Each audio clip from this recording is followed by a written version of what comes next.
Monday morning, everyone, and welcome to Perspectives. It is Monday, the 9th of May, 2022, and we welcome you to the program. Trust everyone had a great weekend. It was a weekend for celebrating mothers. I know you might be having a little slow start this morning after all this day's celebrations. But anyway, it's a new week. New day. Give thanks for being here on this beautiful rockless paradise called Grenada. And we are here for another installment of our program. I'm Brenda Batiste. Those of you joining us across the various platforms, we welcome you to the broadcast. And it's a pleasure to introduce our expert talk panel of Senator Christopher Deali and Mr. Byron Campbell. Good morning, gentlemen. Good morning, Brenda. Pleasure to be here. I'm face to face. Last time we were on the program, I was in the virtual space. Yes, so I'm happy to be back. And let me also extend a happy Mother's Day belated at that to all our moms that have been doing a fantastic job, I think.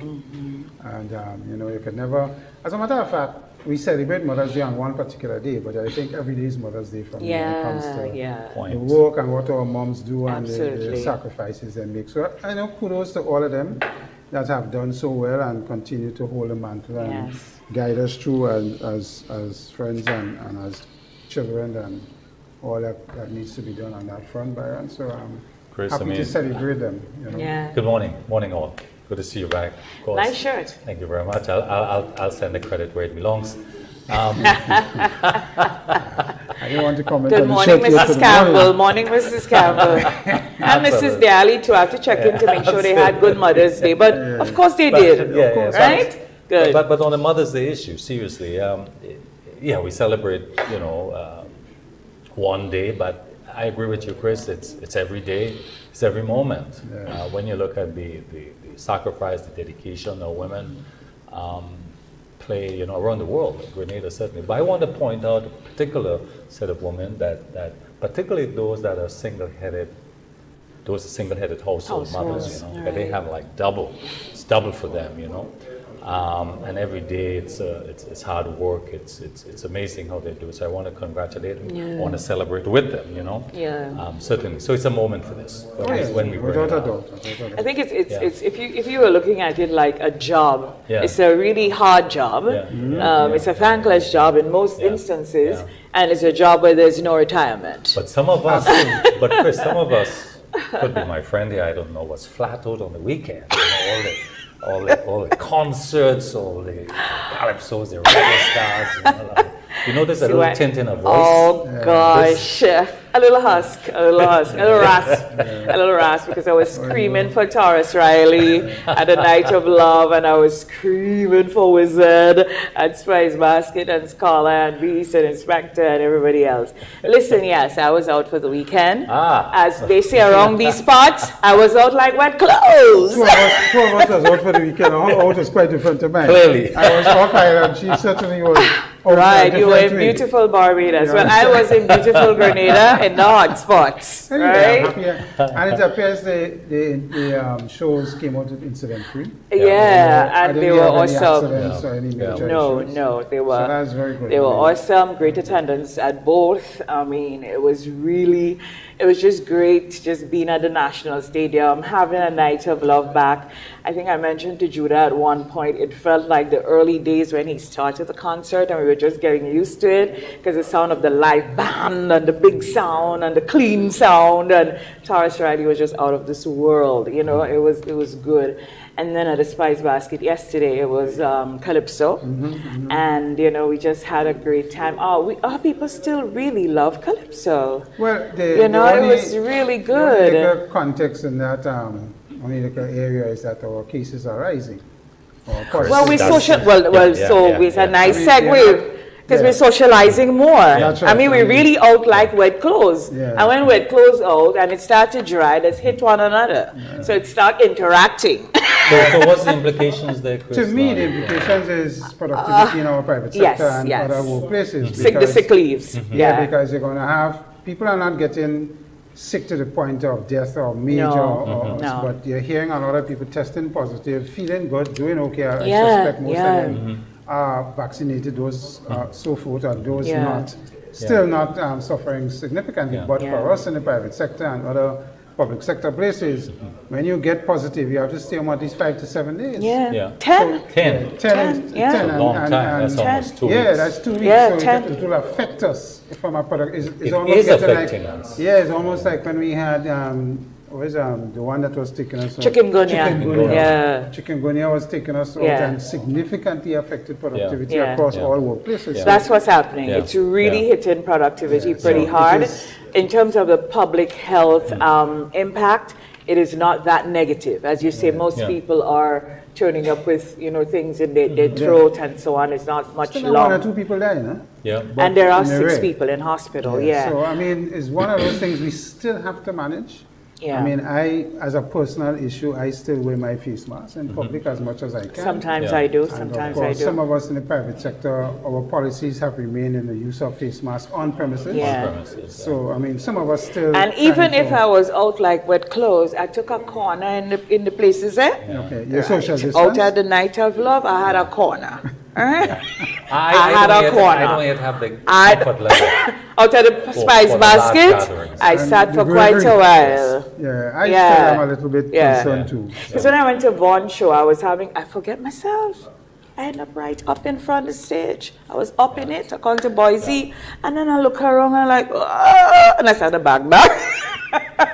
Yes, I So just- you could get a little carried Yeah, away. yeah, yeah. So we just have to be really, really careful. But for the most part, it's just really great to see people out again, exhaling. 2 years was really a long time. We are not built as human beings to be that restricted. And also, my only concern with this still remains that our vaccination rates are low and poor. Yeah, still.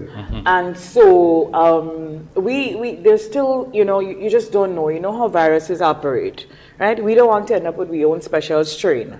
So we need to be careful still, And we had 800 going up there. I suspect by the weekend, Senator Diallo, it might be around 15. Yeah, well, because we would have a lot of good things coming in this week because of all the big activities of the week prior. Yeah. And then, based on how this works. But it is what it is. Just gotta trudge along. We had to manage it as best as we can, and this is not an individual decision, more so than a national It's a policy issue. responsibility, yeah. But when I just came in Barbados, Barbados still have it mandatory that you have to wear your mask in public. Yeah. Because their rates have Indoors been- and outdoors. Yes, and it is still, so they are still in a situation where they believe that it has to be managed. Well, they have a lot of COVID. Yeah, so, is as a country, I mean, I don't see any of us as countries going back to lockdown status in any No. form. No. And I was going to say, Brenda, that when you look at what is happening with our people and going back out, I think a lot of people are happy to socialize. Yes. Happy to It's a get relief. that relief. It is. Psychologically It and is. emotionally It and is. otherwise. It is. And that is good. It That is. great. That is excellent. It keeps the stress, it takes away the Yeah. stress That's and what could excellent. happen with depression and all of Yeah, that. yeah. And a lot has happened with Yeah. that. So, So it's great for that, but man. at least try and manage it personally. yeah, you have because, to, yeah. You And know, I you say, hear stories about one child in school was positive and the parents sent the child still to school and then a whole class, 7, you 8, can't 10 do that. If people you're in a class positive, you need to, getting positive, you need to, so full we need to disclosure. be responsible Yeah. about what we do with these So the things. promotion and You the feel sick, advocacy- stay at home. Yeah. Yeah, don't Yeah. come to work and So we have and- that. So yeah. we just to let our people know that it isn't gone. It's No. still here with us. Yes, we're managing it, but Yeah. be careful. Ain't going away for a bit. Chris, of course, we operate here, and there are international things that affect us. The war is still on. In fact, it's dominated by the international news. And more for us, we're concerned about the implications. We know it relates to a lot of our imports, food in particular, staples, costs are rising, But I think about, Chris, the facts of war, and all war is good, and this war should end immediately, one could say. You But say all war is good? no, all war are bad, They're not good. All wars are not good Yeah. because Meant they're to say not destructive. good. Nobody wins in a war. Nobody wins in a war. Yeah. But here's the thing, my analysis of this is that, and I take this from the revolution, we had a war here. And there's 4 elements of war, Chris. There's the people. You need an army, you need people. You need money, armaments. You need intelligence and propaganda. And I submit that UKN is providing primarily the people, the force, But who's providing the armaments, the billions? The U.S. just approved $33 billion towards the war effort. The US They're providing NATO and so on. they're providing a significant amount of NATO, the intelligence and the propaganda.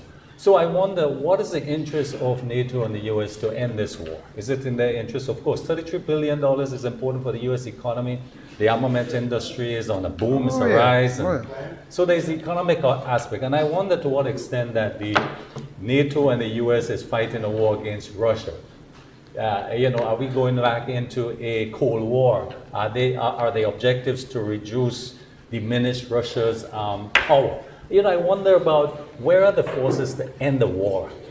Well, I was listening recently to a BBC News magazine program, and one of the persons on the program was saying, there is no winner in a war, as we said. Yeah, and this war is having far-reaching implications in terms of economies and inflation and what is happening.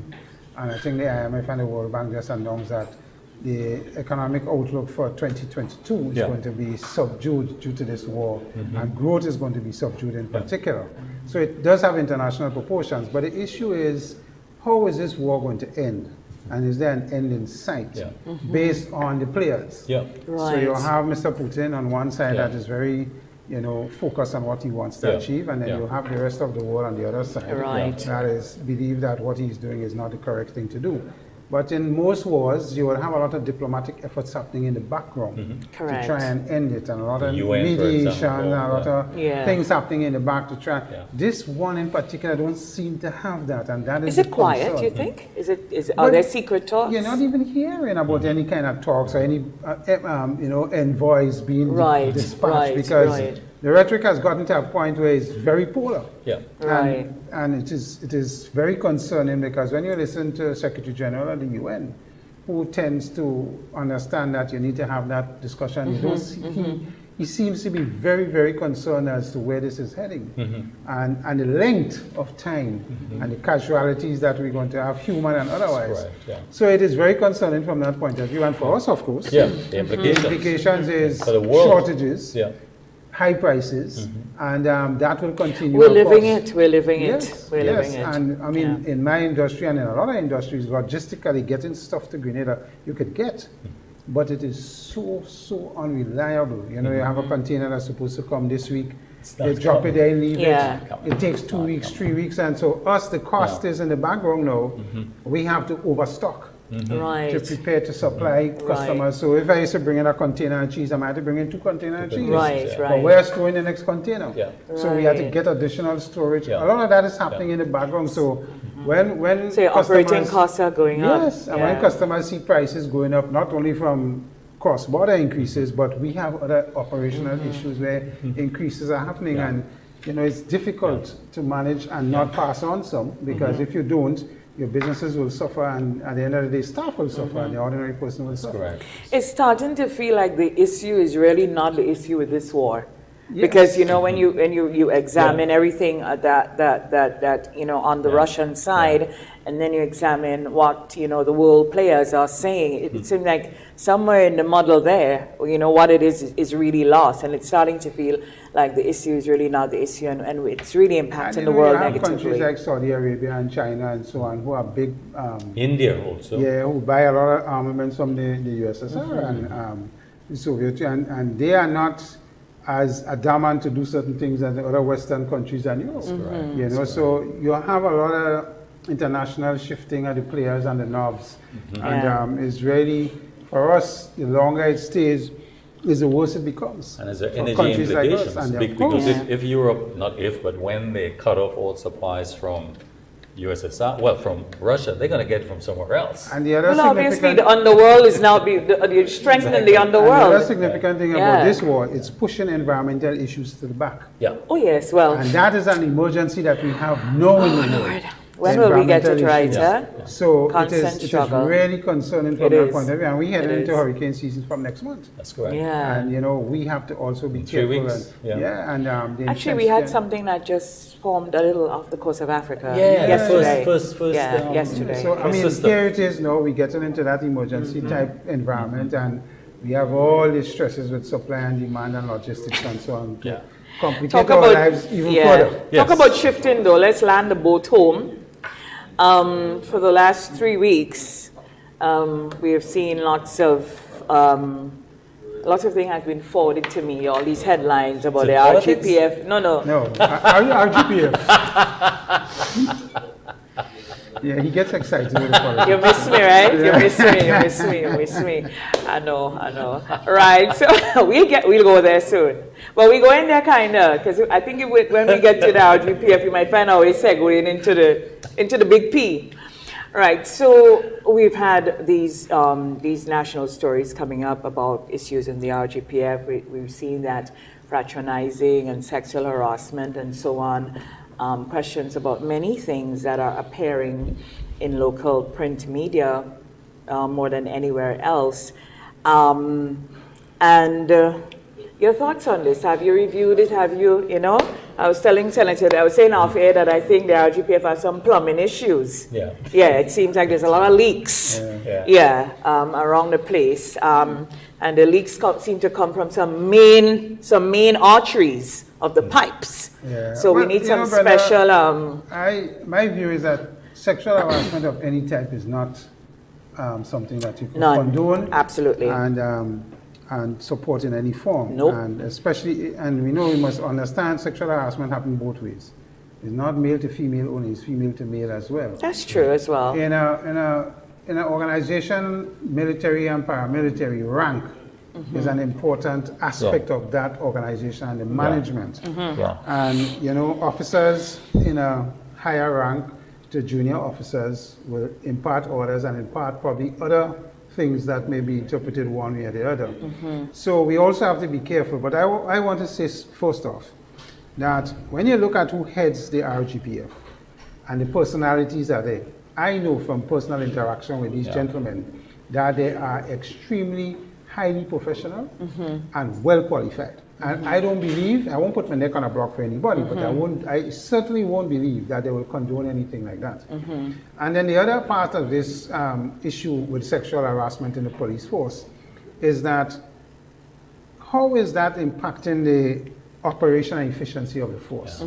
I don't see it being significantly impacting, because when you look at our statistics and how police handles crime and what is happening in Grenada, we still have a very safe destination based on the umbrella way in which our police force and security forces keep crime under control. So I think you have to also look at the impact, if it's having an impact on how they perform and the efficiencies. So that is one. And then at the end of the day, we cannot stop relationships in organizations of that type. Even in private sector, public sector, male, female will get together, some get married, some have relationships, some may end not so good and people say a lot of wrong things. But at the end of the day, once it's not a situation where you are using your position of power or whatever to impact or suffer somebody else who is lower than you, then it's, you don't have an issue, but you can't stop relationships between human beings. Yeah, what you would try to do is just curtail the personal interactions at work and so on, and you'll try to keep out upper management being involved with staff and all of that. But the RGPF, many marriages, families have come from, people meet. They spend so much time together, and by the very nature of who we are, those interactions will create intimate partner relationships, But if you have higher level, because that's the thing, as a woman and as a young man in something like the RGPF, you really, if sometimes it's not even what a person says, it's what's implied. It's how you feel, that sort of thing. So if you figure that somebody powerful is kind of making you feel uncomfortable, you see, that's where it starts. It's no mainline definition, it's an examining of every case and behavior. The line gets blurred because in that type of organization, senior officers give instructions that you are expected to follow. Correct. It's different like in the private sector. Yes, I could give an instruction, but you have more freedom to let's rank and file too. That's right. So Chris, I want to agree with you that with any type of sexual harassment is wrong, and in fact it is a crime, and the police force is there to uphold the law. So I think what I think is important here is that it was brought to the fore. in an open, transparent way. Nobody hid it under the carpet, you know, for a discussion. And you're addressing it. Yeah, and addressing it. Yeah. Set up committees, set up, you know, point where persons who feel they've been harassed can go to. So there's a point for discussions, and that's important. That is a fundamental and important move. So any attempt to politicize it, and you know, make fun out of it should be discarded. That is wrong. And I really kudos to the force in the manner in which they have gone forward with it. Well, again, as I said earlier, I think our force is managed by highly trained, highly professional individuals. Right. You know, and I think, of course, the commissioner's approach to this has been the correct one. Yeah. You listen. Yeah. We had a closed door meeting. Yeah. Then he spoke to the press, letting them know what the decisions are, how we're moving forward with this. Yeah. And I think that is the appropriate way to do it. And we've seen that approach, talking about leadership there, even with the incident at sea, that you have multiple independent inquiries, investigations into it. This is excellent. Mm-hmm. You know, Unfortunately, the emotions and the politics get intermixed, especially in this environment, Human silly nature. season time. Yeah. So, you know, it's unfortunate when you see some of the stories in print media, where they're heading with this from a political standpoint. So that's unfortunate. Yeah. Let's just go back, Senator Daly, to your point of qualified, well-trained at the top, right? So that's a cream, right? And then we just go down a little into the coffee. What's going on in the coffee is important, because we may very well have a divorcing, if you will, of the cream versus the coffee. You see, like anywhere else, the RGPF have a culture, and that is probably what is hitting now. Because there we are, you know, this organization is changing, you know, more qualified men, more well-trained men. I mean, the commissioner is a highly trained and world-class citizen, first world-trained, and I think that is what he brings to the RGPF. Right? His leadership and all of that. And of course, the other DCPs, ACPs, even there are constables now with their masters and bachelors and all of that sort of thing. But we still have an organization that have a culture.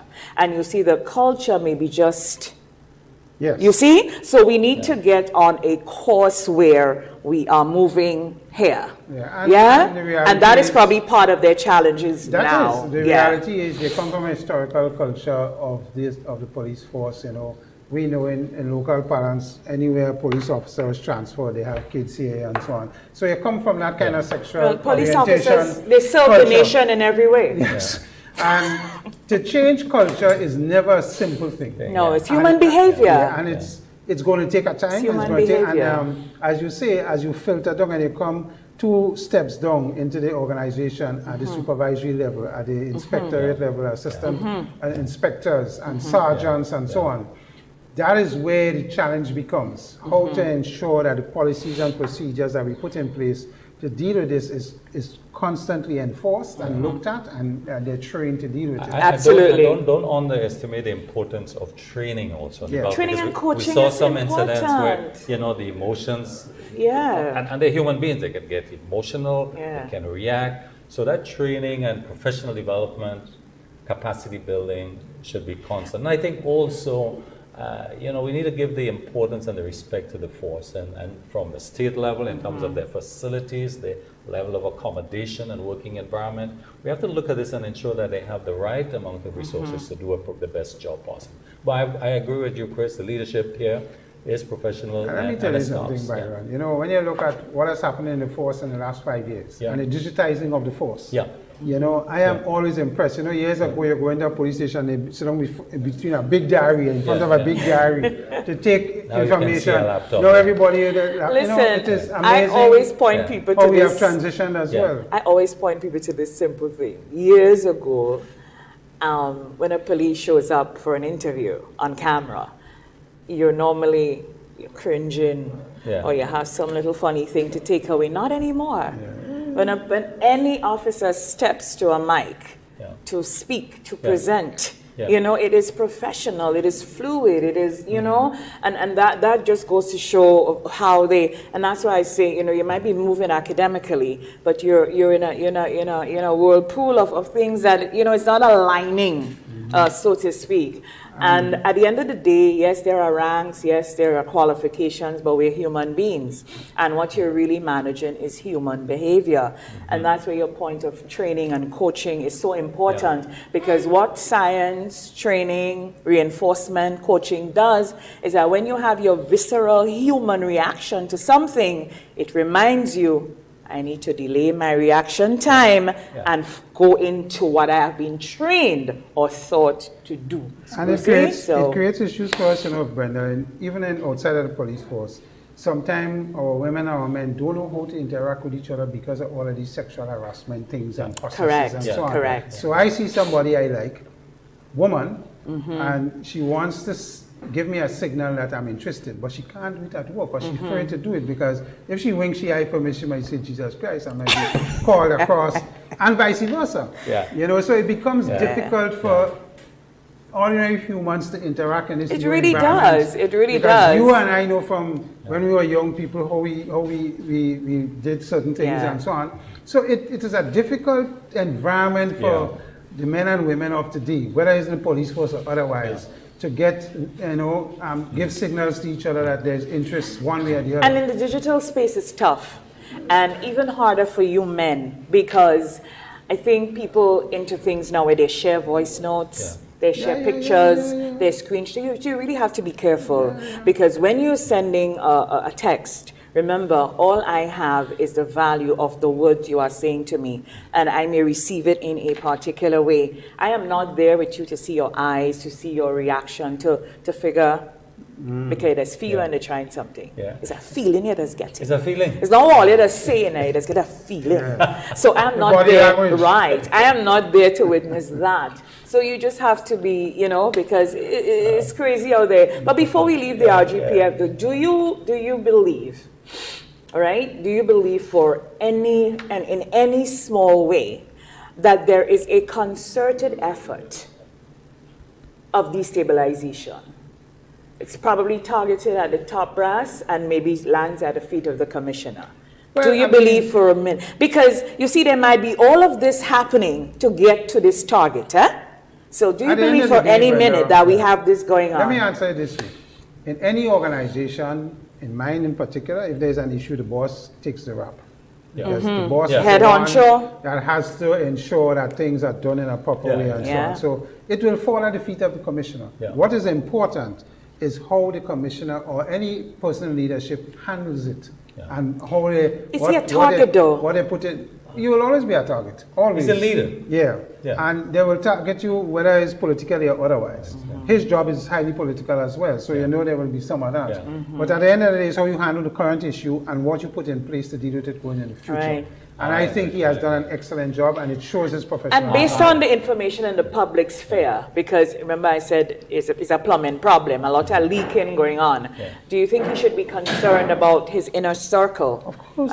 Of course. Confidentiality and other factors are important. But just one point before we close. What a fundamental factor that's changed there, Chris, is that the force is now recruiting significantly more women compared to in the past. Yes. So this is something that is new. And our women police officers have been doing very well. And you need various facilities. You need male, female. You need, so all these infrastructural things hopefully must go in place also, if it's not already in place. So it's and there's a culturalization we're talking about, how it has changed over the years. So Kerry, before we break off to go into our next segment, Brenda, I want to quickly congratulate our under-17 javelin champion that did so well in Carriacou. Yay! The young man.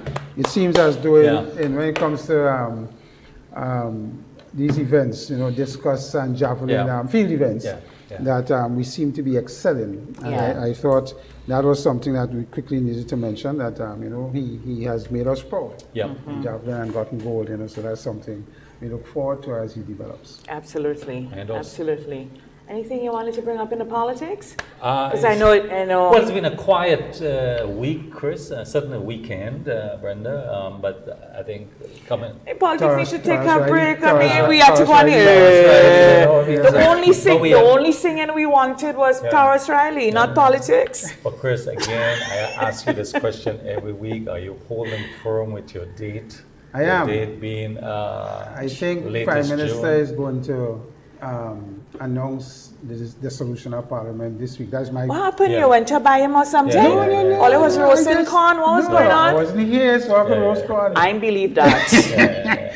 I just think he's going to dissolve Parliament soon, and then once he does that, of course, as I said before. But you that have could be them as to- early as tomorrow. Yes. Doesn't well, Parliament meet tomorrow? He said yes. He said he's awake and sleeping. Yeah. You understand? So, and he said the bell down by 2 itching him, so he wants. I don't The, think he that said the happened bell actually. slip out of his pocket, Yeah, and he so- said the bell gone I down. just And then he went quoted on to our Prime Minister, say, he you know. went on to say that the bell scratching his leg. So I started to believe that there's corrosion going on with the bell, and he needs to be careful because the bell might give him tetanus. Yeah. Prime Minister, ring it. And we have some new parties. The GLP is now on board. I understand they're filling a full, maybe 14. GLP is always here. GLP, and then we I have. don't seem to have a good relationship with Michael Baptiste. No. Well, but Uncle I hope, Michael- I hope they can come together. We on should this. find out from Uncle Michael what's going on with Yeah. it. Cousin Michael what's going Yeah. on But with yeah, I'm the holding whole- to my prediction. It's going to be Hold it. June. June. I think if Prime Minister dissolves, he's going to call it in short order.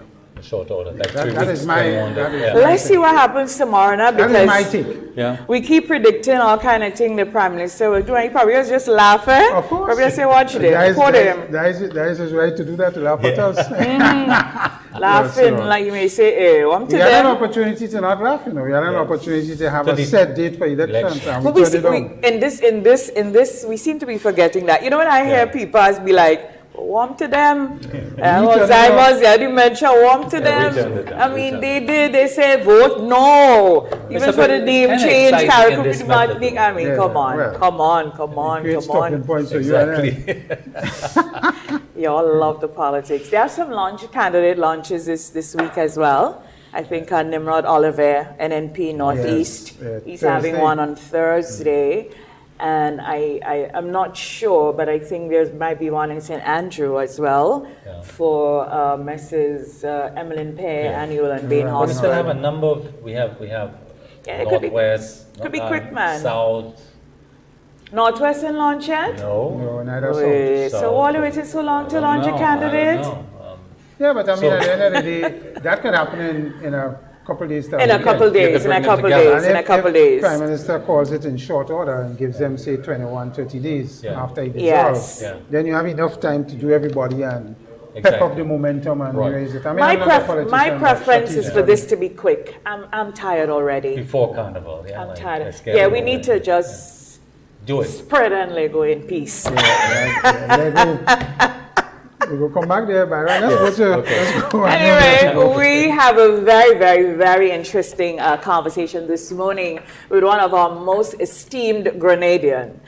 He's Mr. Ambrose Phillip. He's a great administrator. Of course, he managed Grenada Port Authority for years. And as you guys know is that we've been having this national conversation since the ruling on pensions. And there are Grenadians who, you know, just by their training and science and who they are as Grenadians, really want solutions to this. And Mr. Phillip is one such person who is a public service to the people of Grenada. He is we're about to have a discussion and propose a few approaches, if you will, as to how we handle this thing. But we take a quick break and we'll be right back. Stay tuned for more perspectives. Never in my wildest dreams would I have anticipated an Olympic Games during a pandemic. As if preparations weren't tough enough, coronavirus became a new hurdle for me to overcome. And hurdling is not even my event. Nevertheless, I accepted my fate. There was so much to achieve and so many people counting on me. I had to do what I had to do. And one of those necessary steps was getting vaccinated. Not only to protect myself and my loved ones, but also because I was determined to secure another win for my country. Not even a pandemic would get in the way of that mission. I know my people well, and I know that the determination I possess is not a trait unique to just myself. It's in every Grenadian, the will to overcome and that desire to win. The fact of the matter is that if we as a people intend to come out of this pandemic victorious, we too must do what is necessary. We must follow the protocols such as social distancing, wearing a mask properly. We must listen to the experts. We can make certain lifestyle changes to boost our health, like exercising regularly, eating the right foods.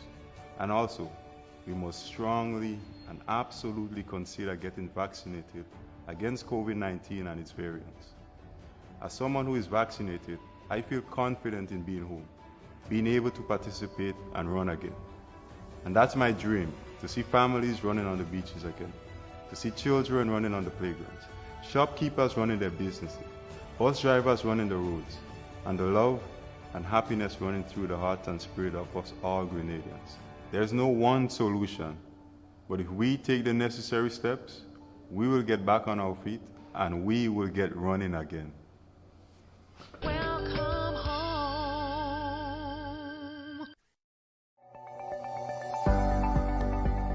Get Vax. It's your best shot. Hello. A message from the Ministry of Health.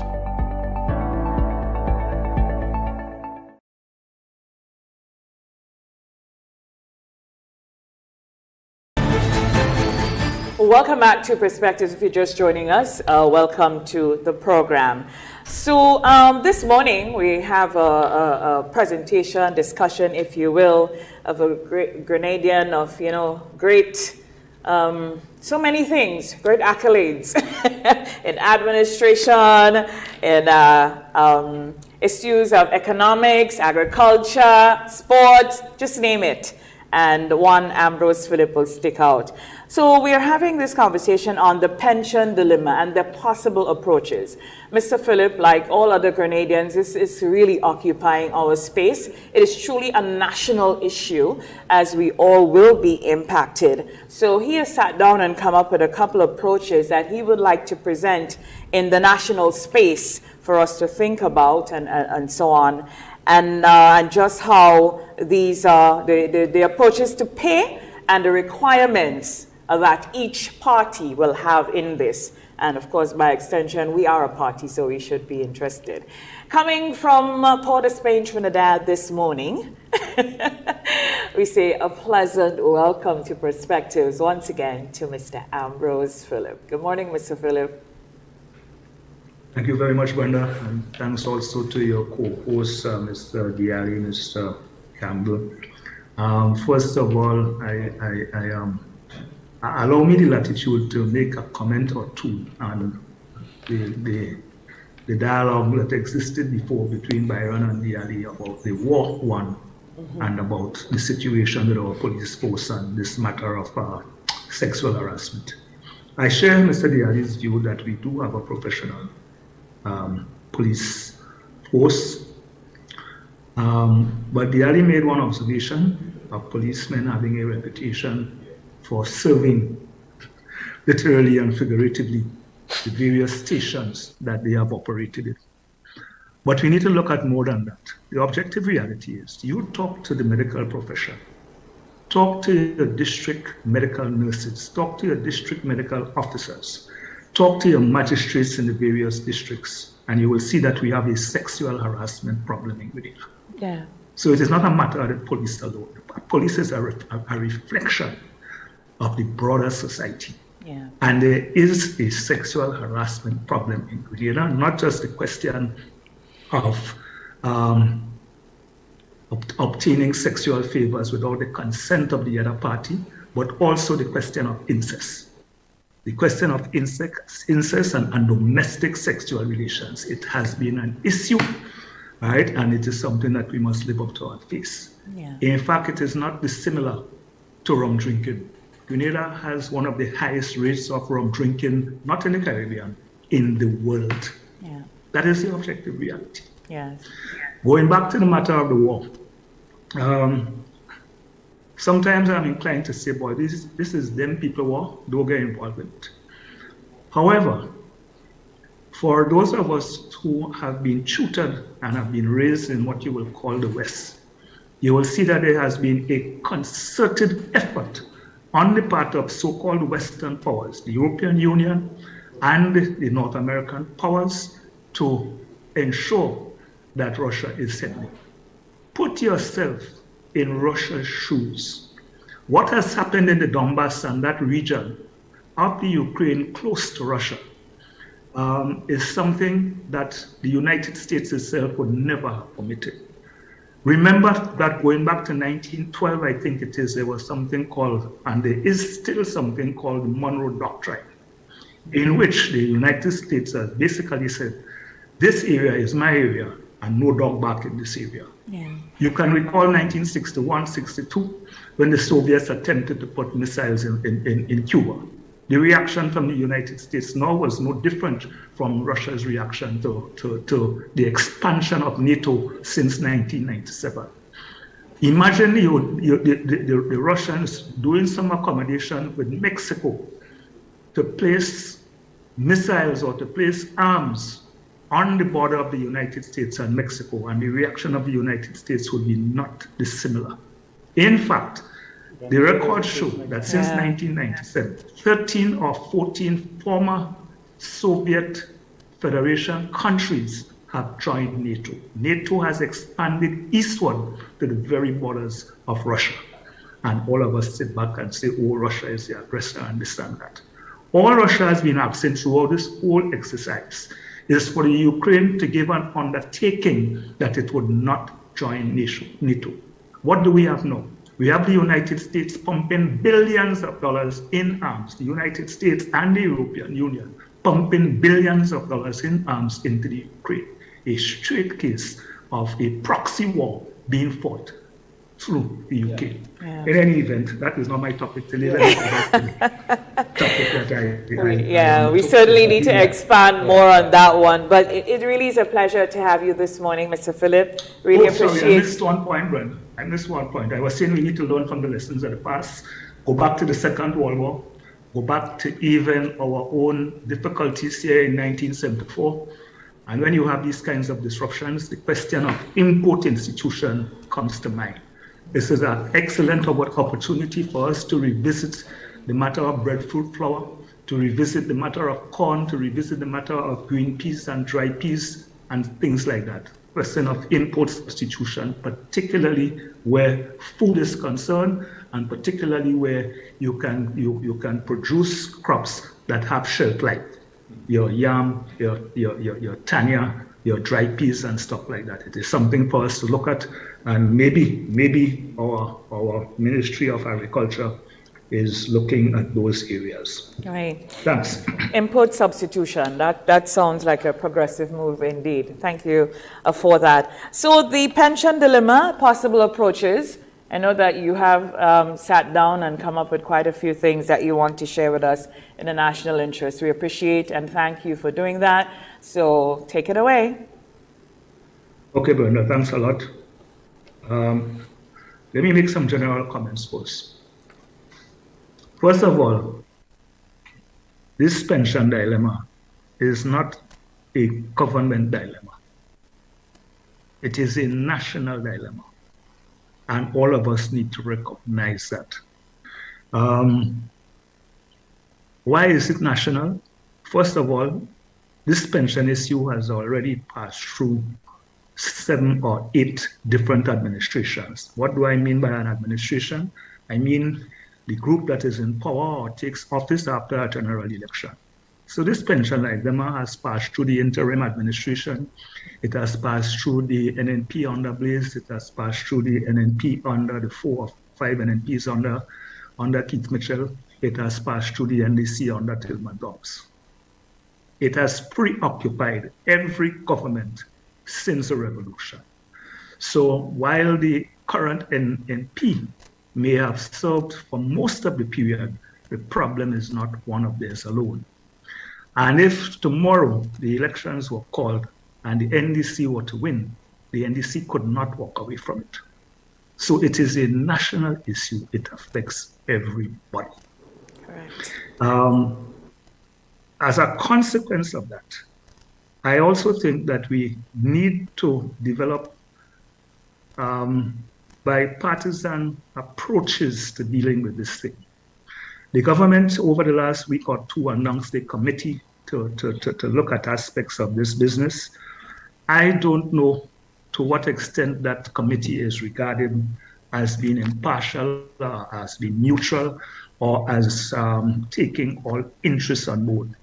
I'm inclined for a multidisciplinary committee that takes all interest groups or the major interest groups into account.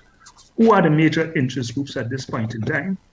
It is those who hold power, it is those who are aspiring to power, and it is the recipients or the stakeholders, the beneficiaries of the award from the court. So I would not appoint a committee in which the opposition is not present. I would not appoint a committee in which the trade union movement has not had representation. In addition to which, we're looking for the kinds of people that the public will have trust and confidence in. Because one of the issues that we have had with this dilemma, as well as with this administration, has been the matter of public trust. Historically, and for the longest while, our unions have not had trust in this government. And they can give you examples of promises which were made and not kept. So it is a question, first of all, of what my American friends call it, building bridges of trust between these two sides. So the first thing that I would do, Brenda, in a situation like this is to issue a gag order. Everybody hush your mouth. Yeah. Stop talking about this thing, because we have a situation where mouth open, word jump out, and it causes problems. Yeah. Right? And you have 3 or 4 unions, any of whom of the leadership can say anything and create an explosive or hostile situation. Correct. You don't need this going forward. So my first action would be a gag order to all of the stakeholders and parties involved in this business. Yep. And secondly, I would move to appoint this broad-based committee that has the confidence and trust of all of the stakeholders. Right. And then I would have to make a demand for good faith on the part of all sides. I think that these are the minimum conditions that you have going forward. Right. Because yes, there's an award by the courts, but there is going to be a measure of negotiating. There is going to be a measure of negotiating going forward.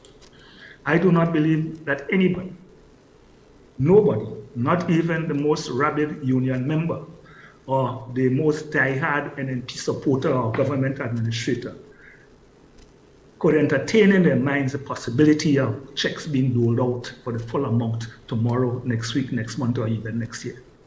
So there's going to have to be a measure of negotiation in terms of what it is the government can afford and what it is that the unions or the pensioners are prepared to accept.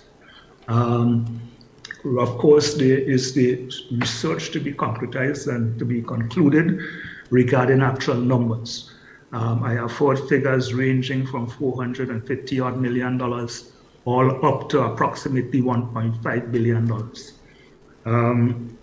Those numbers need to be ascertained in terms of dollar values, the numbers in terms of people. I have a suspicion that we are talking somewhere in the vicinity of 11 to 12,000 people involved.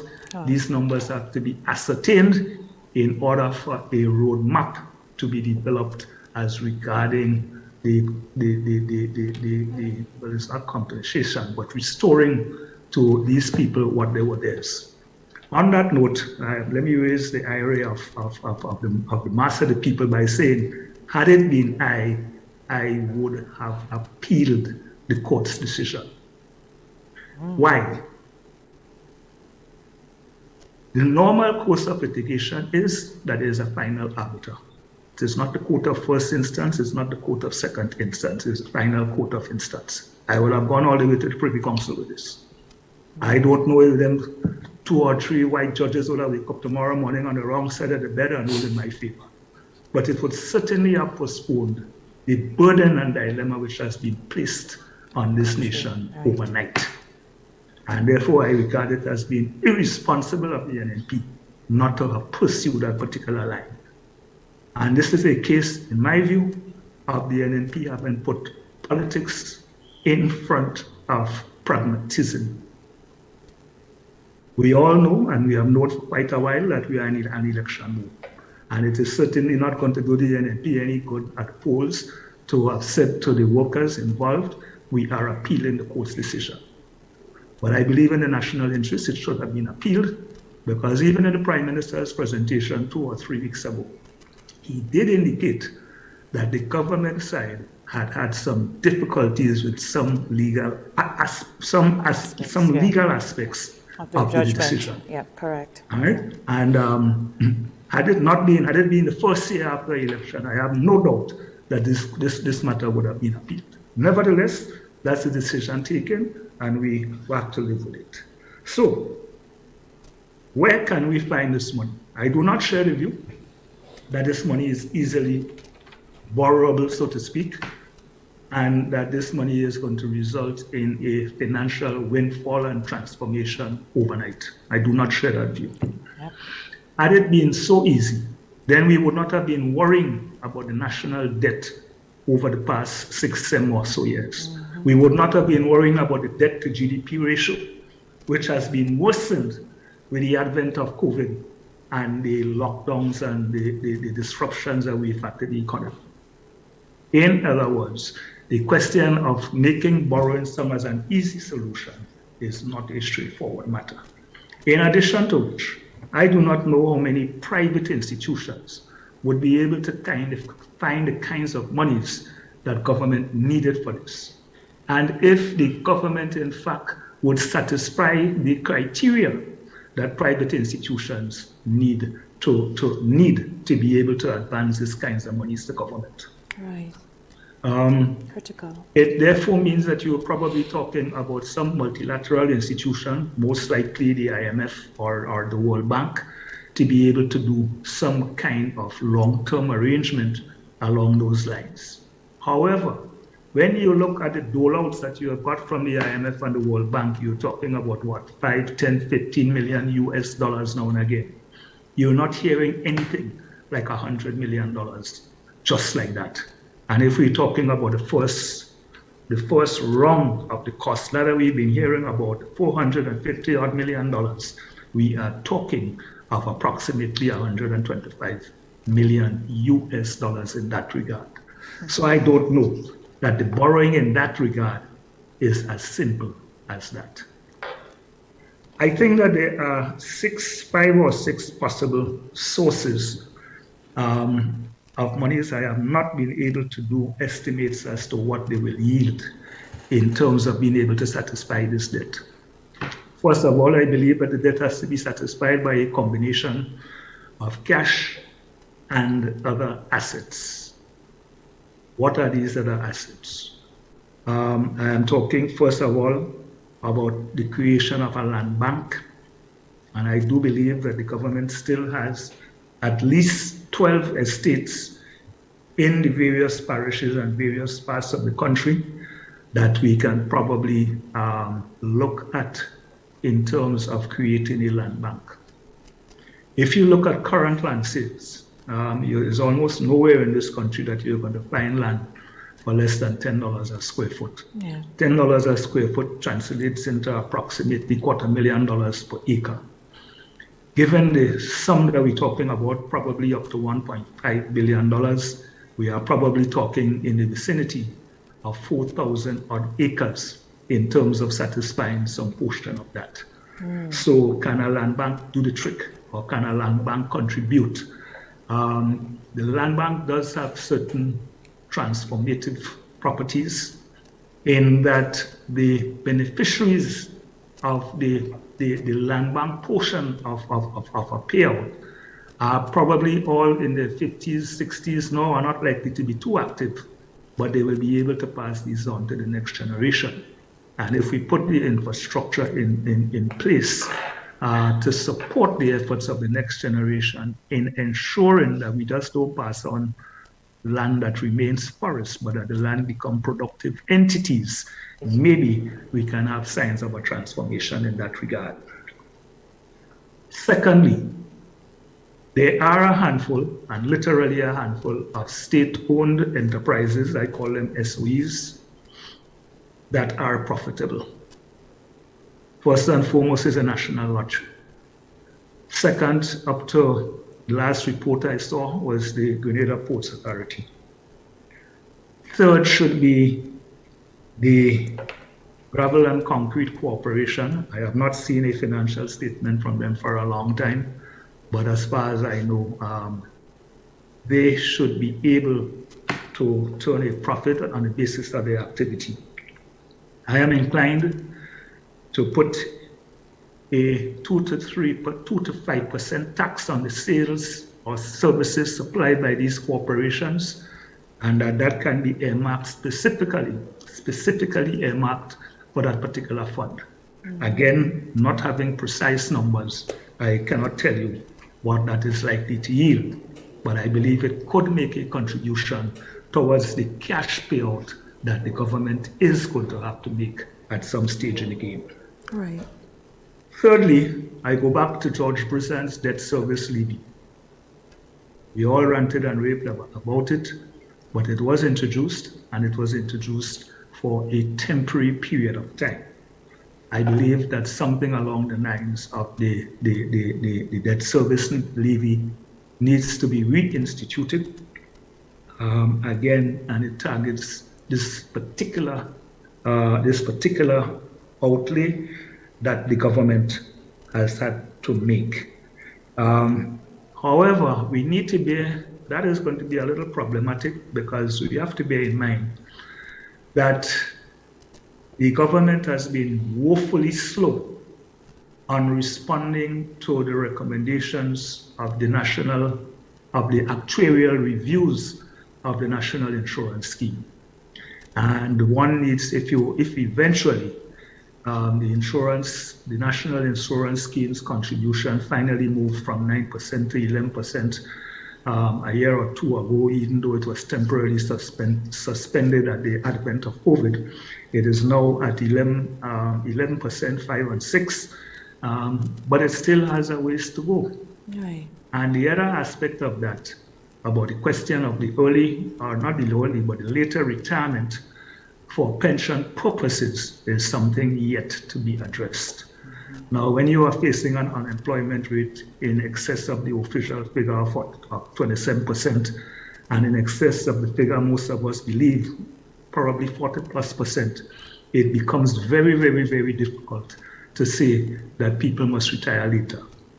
But it is a dilemma, again, that needs to be faced and needs to be addressed, because it will only have a snowball impact or a domino effect down the road. So there is this question of doing the debt service levy, but bearing in mind that national insurance rates need to raise, in addition to which I believe the government has been talking for some time now about doing national health insurance. I don't know if you will be able to proceed with all three of them at the same time. Yeah. But these are the kind of balances that one has to deal with. Thirdly or fourthly, or fifthly, there is a matter of the NIS reserves. In spite of my caution in dealing with NIS money, the objective reality is that it is the only government institution that is sitting down on a significant amount of cash. The NIS reserves is in the vicinity of $700 to $800 million. I am not saying to use it willy-nilly, but I don't know if we must have a situation where where while the horse is tied, the grass is growing. I don't know. Yeah. We may have to give a deliberate consideration to a use or to some use of a portion of NIS funds. What portion? I would probably go with up to 25% of the NIS funds. 25% will give you approximately 200 million, which will be probably, let us say 75, let us say 75 million US dollars. And I would take this 75 million US dollars and put it in the hands of one of two agencies out there. One would be sovereign funds that have demonstrated success over the years. I will approach the governments of Norway, I'll approach the governments of Saudi Arabia, and I would approach the government of China to have that money controlled by the national sovereign fund of these countries. The three countries that I mentioned, they have the largest sovereign funds in the world. Those sovereign funds have not just come about because they were rich in oil or they were rich in natural resources. Those sovereign funds have also come about because they have been prudent in their allocation of investments and the kind of stuff that they do with it, so that they are able to generate returns in excess of 8 and 9% per annum. And 8 and 9% per annum is approaching the returns that blue chip companies in the private market in the United States are able to generate. Blue chip is when you start at 11, going up to 14 and 15% annual return. The kind of returns that companies like BlackRock, Raymond James, what's the other one? There are investment vehicles out there that are capable of generating those returns to you. Of course, the higher return that you are going for, the higher is the risk. Yes. But you are going with people who have proven track records. Right. And I am not taking no $75 million and sitting down here in Grenada and hoping that the Ali will help me to manage it. We ain't had our experience. True. We out of a league. Yeah. So let me go to the big league and find the people who could do it. All right? If we succeeded in losing all of the NIS's $200 million, first of all, it is not all of it we have lost. All right? And secondly, hopefully, we will have some more time to recover from it. My fifth point or sixth point is the question of long-term bonds. The problem is I have not been able to get information on the success of long-term bonds in Grenada. There is one long-term bond that stands in my memory, and that was the airport bonds from the time of the revolution. One of the things about the airport bonds was that people invested in it whatever they could have afforded, and many of them did so without the notion of getting it back. I am aware that the airport bonds were on the books for some time. I do not know exactly how much was raised. I don't know how much of it has been finally paid back because the term or the expiry of those bonds is long past. I think they were 30-year bonds. But I think that we need to revisit the matter of 30-year bonds for the kinds of sums that we are talking about. If you look at the performance of Grenada, and you can go on the OECS registry online site to see what government securities are trading at. The highest trades have invariably come from St. Lucia and to a lesser extent Antigua, where they are paying rates up to 7% on certain kinds of debt. None of those debts, from my recollection, have exceeded 7 to 10 years. In the case of Grenada, Grenada has not put out anything so long. Grenada generally is 1 year or 6 months rollover kinds of paper, and they have been trading generally between 3 and 4. I don't think I have seen more than 5% in respect of treasuries or paper coming from Grenada for that kind of market. So it may be a slightly different arrangement if you are going to go long term for the kinds of figures that we are talking about. But I think that there is room there for exploration and for something to be done in that regard. Those are the 5 of 6 sources, I believe, that once we've been able to verify the quantity, the amounts we're talking about at different levels, I believe that these areas should be able to make a contribution to that. I included as a measure, but now I am having second thoughts about it because it may lead to all other kinds of problems, is the question of road tolls. When we talk about a road toll, it may be a bad word, but the objective reality is that roads have a horrendous cost in building and maintaining. Don't talk about bridges. The price of a bridge is just, out of this world. And these days, you are seeing more equipment, more machinery on actual road work than you're seeing people. But the reality is that we are all driving up and down the country roads free. And we all complain when we bust a tire here, we get a pothole there, or whatever it is. But maybe it is time that we wake up and smell the coffee and realize that road maintenance, road construction has a cost. And we, the user, have to pay. So those, Brenda, would be my contributions in this regard. Remember, we are starting off with gag order, demand for good faith on both sides, the question of a committee that can command the respect of all parties. That would be my contribution in this regard. Thanks. All right. Thank you so much for your presentation. And now we will take some additional questions and explorations from the panelists here. Senator Diari? Yes, let me lead off, Byron, and let you go soon. But quickly, just to say that based on what Mr. Philip has presented, I support the fact that it's a national dilemma. That's first off. I do support the view that the committee should be a little more wide-ranging from the point of view that I think the trade unions should have been part of that committee assembly. However, when I look at the current persons on the committee, I believe the issue of trust and respect for the people there, I don't see an issue there.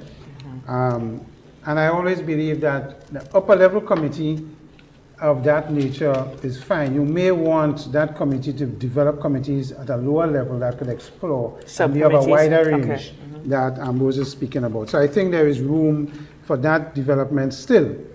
However, a general comment I have is that Mr. Philip presented on present liability, which is about 400 million, but the futuristic liability to the government of this decision of 120 million for the next 30 years, I think, is the critical and, to me, the most pivotal thing as to how we finance and deal with that.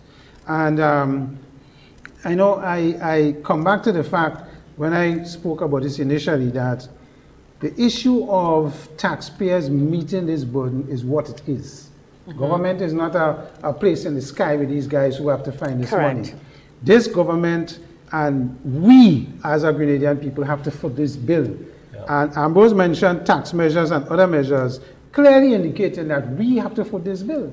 And we have to be, as a people, very careful about what we do and how we do, because every government has to meet the other needs of the country. You have health needs, you just talk about infrastructure needs, you have social needs, you have a lot of other needs, a lot of other needs in the pie.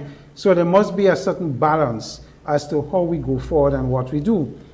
I don't know if I would have appealed. This is political now, and I know he spoke about the fact that they didn't appeal, and that was his take, and the issue of how you manage that appeal from the context, in my view. NNP, and you could say whatever you want, NNP is the only government that in any serious way dealt with this pension issue. And the combination of giving people after 83, 70% of the final take-home pay through the legislation, or is eventually thrown out because of this decision, is the only government that have put something in place to try and deal with the issue with pensioners in any serious way in terms of people getting monies in their hands. So I think from that point of view, they do have some political mileage on it. And I think Prime Minister said no appeal from the point of view, yes, it's political, I agree with that, but also from the point of view that, you know, this matter must be firmly dealt with now, and people must seem to be getting paid for their services that was rendered in the past. However, I don't agree with Ambrose's thing on the NIS. I believe NIS as an institution may have a lot of reserves, but we want to put national health insurance through NIS just now. We haven't done the actuarial review, and the recommendations from the actuarial review have not implemented all of the decisions to get NIS to the strength where it needs to meet its commitments to people like me who will be retiring soon. I'm in pain from since I started working, and that is where the real brunt of the liabilities of NIS is going. My age group that's going to be retiring shortly, and how we deal with that. They are planning to move it to 65.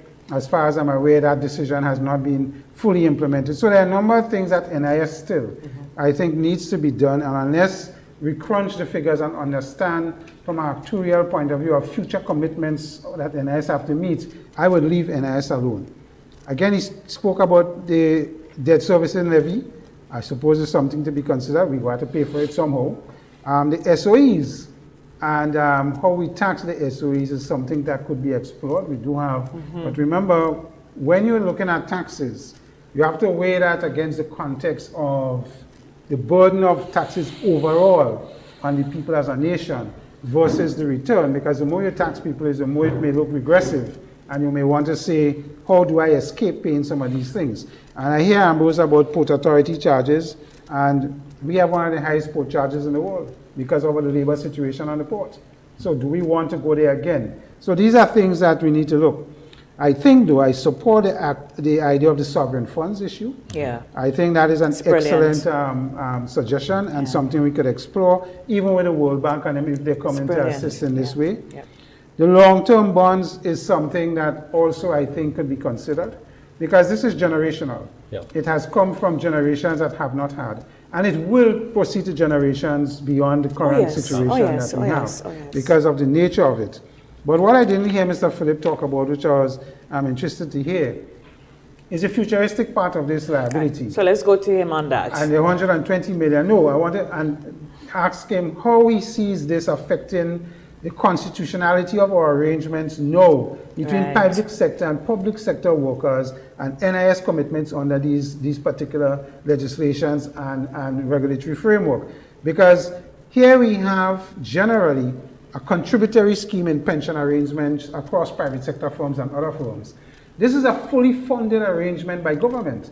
Is Yep. it that we're going to continue that way because the Constitution says that's what it must be, or are we going to change it to a Transform. contributory situation Right. and transform it? And I think when we start those discussions, it's going to be even more difficult, because these are public sector workers that have never paid to a scheme and is being given monies as a result of just work. Yeah. Whereas in our context, on the other side of the coin, all of us in the private sector and other sectors in the country have to contribute Right. to what you want to invest. Yeah. And when you look at pension funds across the world, you have 401ks wherever in the US and other places. The nature of it is that you must contribute, you must have skin in the game. That's the standard. That's the standard. And so do So- we want to continue along those lines? Mr. Philip? Yes, I have heard Mr. Diali. The NIS matter is a difficult one, but the objective reality is that there is nobody else, there is nothing else, there is nowhere else in the country with access to that kind of fund. And if you're talking about investing and earning returns, the truth of the matter is that is the one most readily available. So while I share some of the concerns that he has expressed, I believe that necessity has to be the mother of invention, and Right. that we cannot rule it out at this point in time. The question of the funding the future liabilities of $157 million a year, or whatever it is, we have to have a massive expansion of the economy. We have to have a significant growth in the GDP to be able to address that. I don't have an answer for that at this point in time. I really don't. The one thing that I did not mention, again, because of the absence of information on it, is the matter of the transformation fund. So remember that I don't know how many of us knew that the transformation had enough money to have bought out Green Lake. But the transformation fund was able to find approximately $100 million almost overnight to buy out Green Lake. Does the transformation fund have funds inside of there that can go towards this cause? Then is the question of the sustainability of the transformation fund. If you look at the moves by the so-called developed countries over the last 15 months in particular, they are going to shut down all of these CBI operations, except it is based in London, or except it is based in New York, or except it is based in Zurich. That is the objective fact about it. We too small to be in that league as far as these blokes are concerned. Brenda, I have an answer as to how we deal with $157 million annually. Yeah. It may be that we devise some way of meeting a part of it, probably 1/3 of it, with 2/3 or some other proportion going forward on a road over that basis or whatever it is. That has to be something which has to be worked out. Yeah. I have concrete thoughts on that at this point. I'll just bring in something here from two commenters on our Facebook Live feed before Mr. Campbell take it away. A lady here is saying, these suggestions seem in the most part to be to disenfranchise the majority of citizens, or at least put them at risk for the benefit of a few, even if legal to tax citizens to pay pension for some citizens. How do you see that?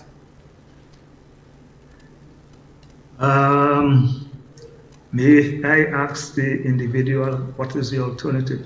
Okay. The fact of the matter is that the public service has served the country. Whether the public service was teachers, whether it was the police, whether it was health workers in ministries, Yeah. they have served the nation. Right? Yeah. And the courts is now saying that this is true. Where are we going to get it? I'm not going to go and tax tourists for it. They didn't serve tourists. Right. But you do So share the view that it is a we- concern the general citizenry would have, especially those who are not public servants, right? That is why it is not a current administration issue. That is Right. why it is a national Everybody issue. Correct. impacting on all of us. Absolutely. And this one coming from Dr. Nigel Gravesandy. I am sure you're aware of Dr. Gravesandy. He's saying, I endorse largely the presentation of Mr. Phillips. I do believe that the committee should also be expanded to include the Ministry of Finance to authenticate the extent of the liability from the Regional Academic Institution of the UWI. He said, secondly, I would add to the mix a revisit of the tax concessions offered to big business in Grenada and to make adjustments while remaining competitive, but have the adjustments be dedicated temporarily to raising a portion of the verifiable data. So that's what he submitted. Your response? Well, I couldn't quarrel with that.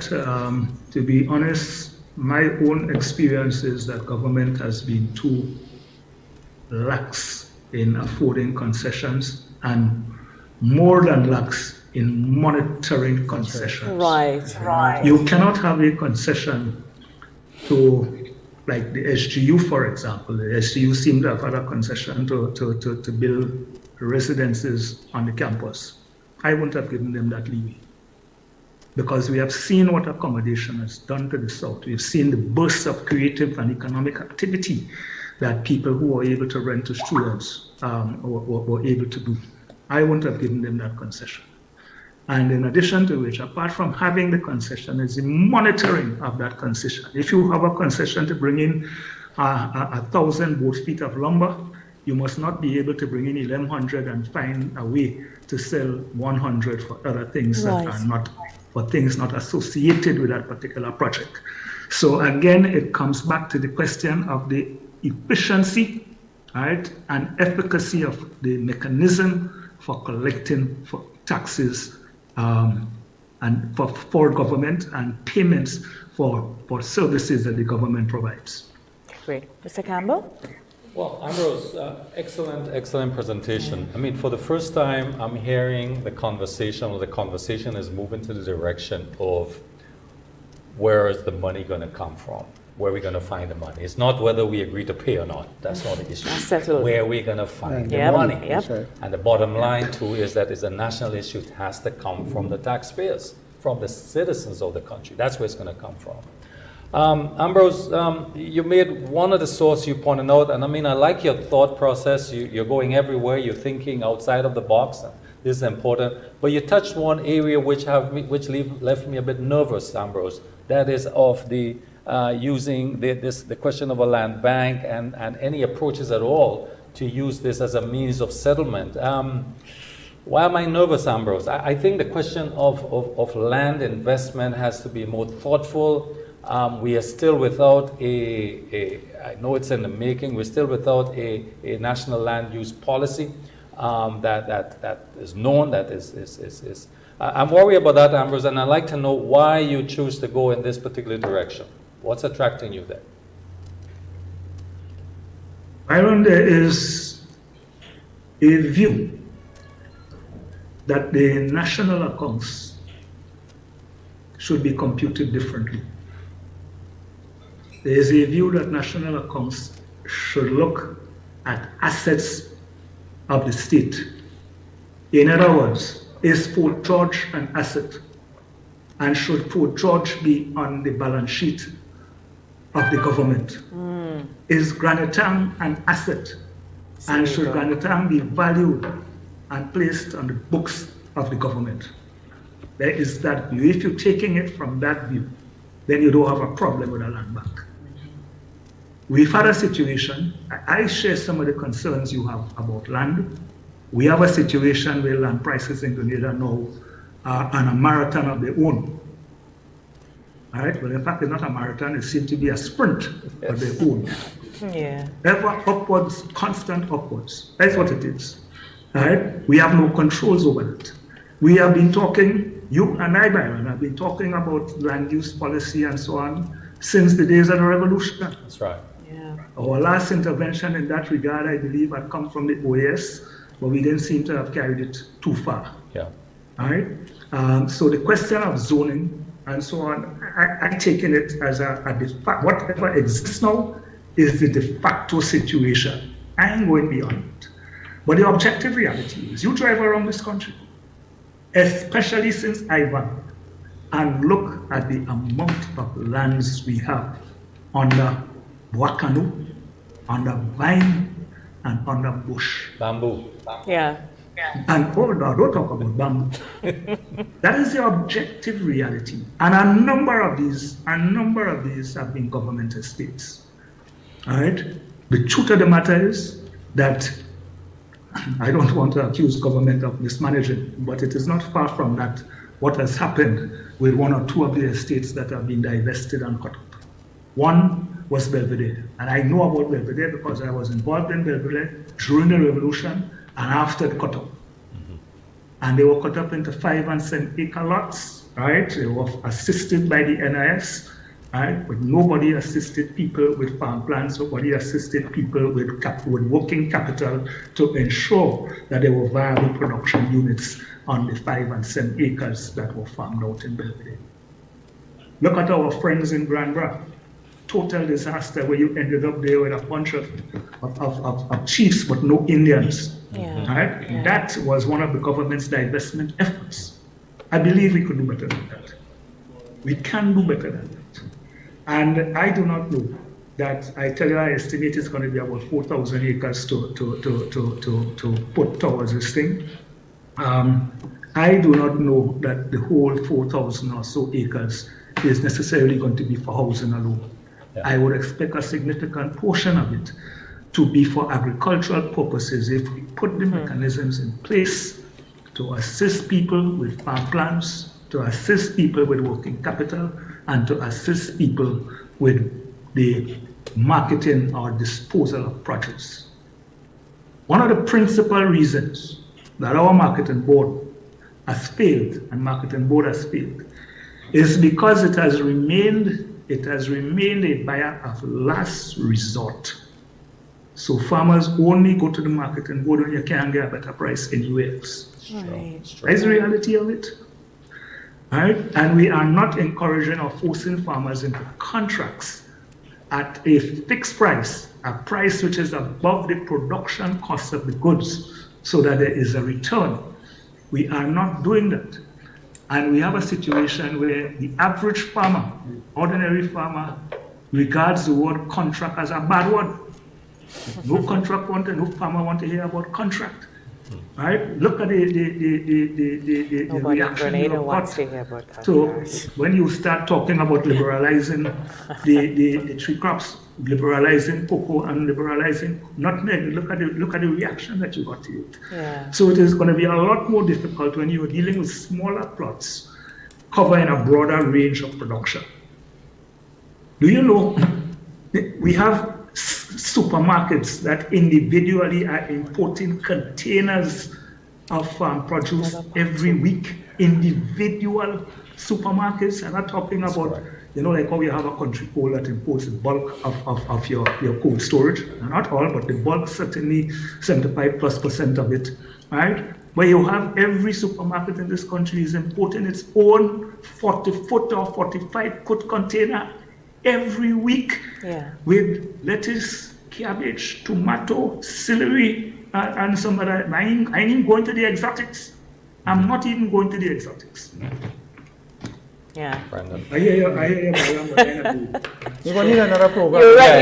You're red hot this morning, like your shirt. I just want to tell Mr. Philip, be careful how you say about contracts. Contracts Yes, you politically realize contracts is a bad word in Grenada, huh? Be careful what you say about contracts. We need a demystifying and an education on it.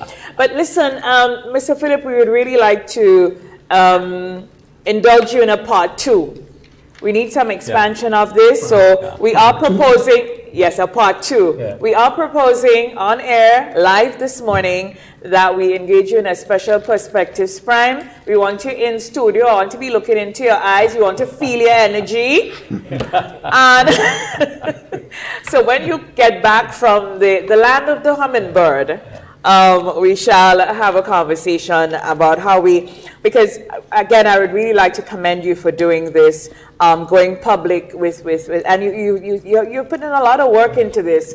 I think this is the healthiest I've heard of this from anybody in the public sphere. Yeah, the how. Thank you so very much. And I know Grenada is thankful this morning. Emotionally, probably not, as people start wondering, really, how much thing I have to pay? Because we want, but we So, but anyway, thank you so very much as you continue.